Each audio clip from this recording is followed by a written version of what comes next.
Welcome back to nursing lesson point.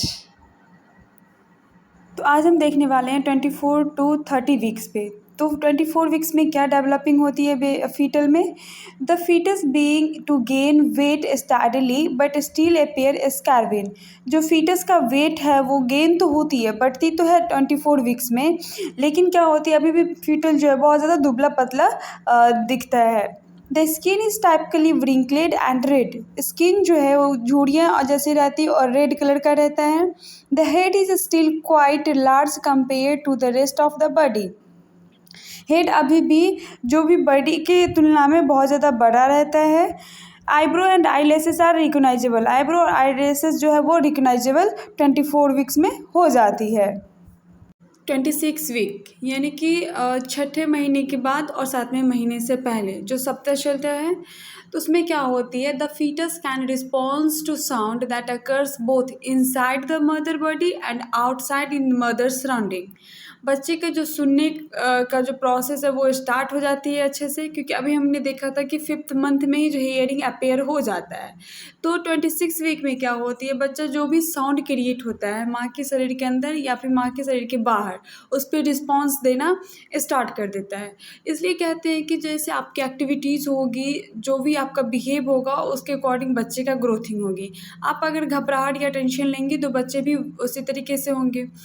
जो गुनगुनाना, कोई भी सॉन्ग आप गुनगुनाओ, क्योंकि ये बेस्ट थेरेपी होता है और प्रेगनेंसी के टाइम भी है या ऐसे भी।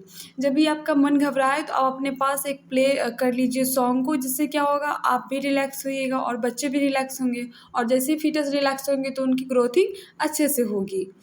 The foetus is now 13 inch. 26 week में फीटस की जो लंबाई होती है वो 13 इंच का होता है। अगर वेट देखा जाए तो 2 पाउंड, ग्राम में देखिए तो 900 ग्राम का होता है। The eyelids open and close.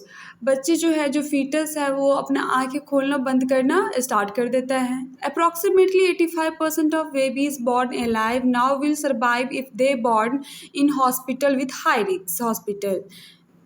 It means 85% जो बेबी है उनका बर्थ जो है 26 वीक में हो जाती है। अब वो लाइफ भी सर्वाइव करेंगे अगर उनका जन्म high risk new born expert hospital में होती है तो।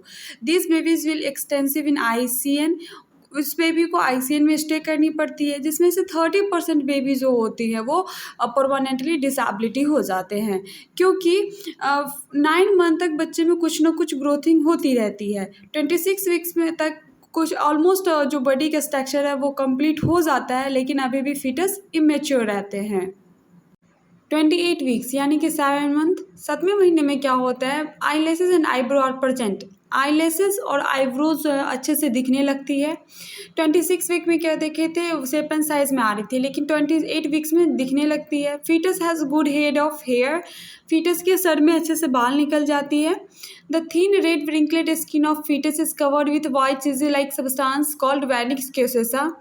जो झुर्री और टाइप की जो स्किन है, जो रेड कलर का रहता है, उस पर क्या होती है, एक वाइट सब्सटेंस कवर्ड कर लेता है, जिसको हम लोग वैनिक्स क्यूसेसा कहते हैं।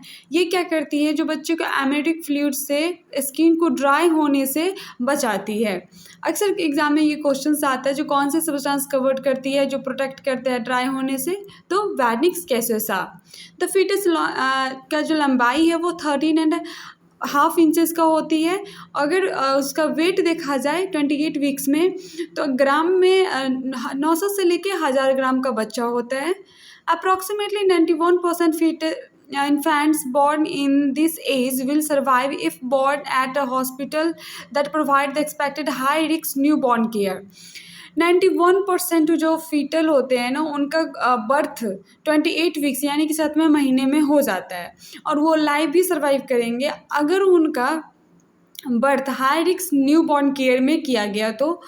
और जो 28 वीक्स में जो बेबी का जन्म होती है, उनको लंबे समय तक हॉस्पिटल में एडमिट रहना पड़ता है, क्योंकि ग्रोथिंग तो हो जाती है, लेकिन अभी भी बच्चे के जो ऑर्गन्स होते हैं ना, उसमें इमेच्योरिटी होती है, जिसमें से 15% जो बेबी होते हैं ना, उनका काफ़ी लंबे समय तक ट्रीटमेंट चलता है और वो परमानेंटली डिसेबिलिटीज़ होते हैं।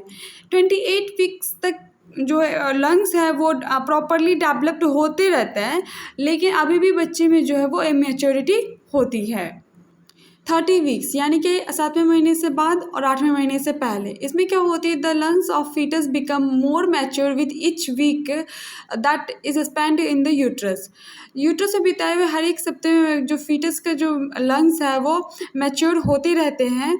However if the baby in born now it will still need expert medical help. अगर इस समय किसी बच्चे का जन्म हो रही है ना तो उन्हें स्पेशल मेडिकल ट्रीटमेंट की ज़रूरत होती है, क्योंकि लंग्स, किडनी, हार्ट सब कुछ परफॉर्म करते रहता है, लेकिन अभी भी उनमें मैच्योरिटी नहीं होती है।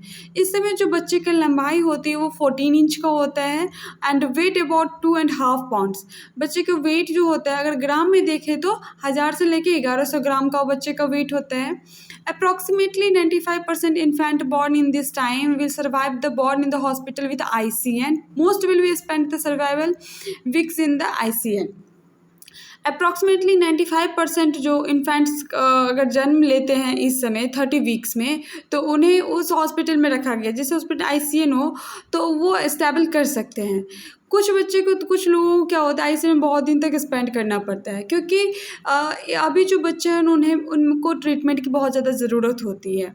नॉर्मल डिलीवरी में क्या होता है, डे 1 से लेकर डे 2 तक उन्हें डिस्चार्ज कर दी जाती है, लेकिन अगर 30 वीक्स में या 27 वीक्स में किसी भी बच्चे को जन्म हुआ तो उन्हें स्पेशल ट्रीटमेंट की ज़रूरत होती है। और वो तो अगर आपको प्रेगनेंसी के टाइम कोई भी डिस्चार्जिंग हो या कोई पेन हो तो आप किसी गायनेकोलॉजिस्ट से मिलिए और अपने ट्रीटमेंट लीजिए, क्योंकि ये 30 या 27 या 28 वीक्स में बर्थ होना सही बात नहीं होती है। अगर माँ के वॉम में बच्चे का ग्रोथिंग अच्छे से हो जाए तो वो बच्चे बाहर भी अच्छे से स्टेबल करता है, उनका डेवलपमेंट अच्छे से होती है।